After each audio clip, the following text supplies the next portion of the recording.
जय श्री राम।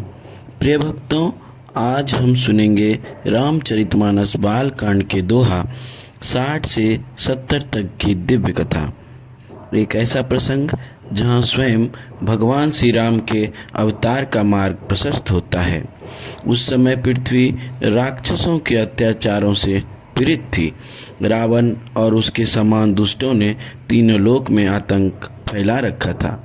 ऋषियों के यह यज्ञ बाधित हो रहे थे, धर्म का पतन हो रहा था। और तब पृथ्वी माता गौ का रूप धारण कर देवताओं के पास पहुंची। देवताओं ने ब्रह्मा जी के साथ क्षीर सागर में जाकर भगवान विष्णु का स्मरण किया।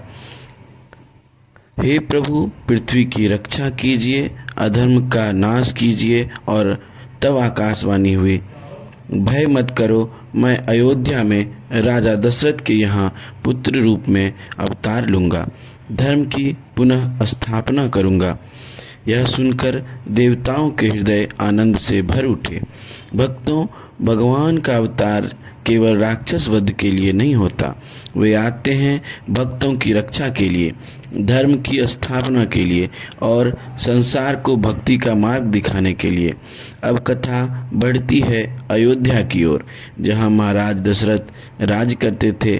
अयोध्या नगरी समृद्धि, धर्म और वैभव से परिपूर्ण थी, किंतु राजा दशरथ के हृदय में एक पीड़ा थी। उनकी कोई संतान नहीं थी। राज्य था, वैभव था, यश था, परंतु पुत्र के बिना सब अधूरा था। उन्होंने गुरु वशिष्ठ से अपनी वेदना कही। गुरु ने कहा, राजन, समय निकट है, आपको ऐसे पुत्र प्राप्त होंगे जो जगत का कल्याण करेंगे। तब पुत्रेष्ठ यज्ञ की तैयारी हुई। ऋषि मुनि को बुलाया गया। यह यज्ञ संपन्न हुआ और अग्निदेव प्रकट हुए, अपने हाथों में दिव्य खीर का स्वर्ण पात्र लेकर।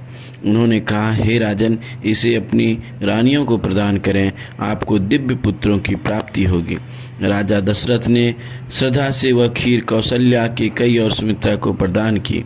समय आया, चैत्र शुक्ल नवमी का पावन दिन, अभिजित मुहूर्त, और माता कौशल्या के गर्भ से स्वयं भगवान श्री राम ने अवतार लिया।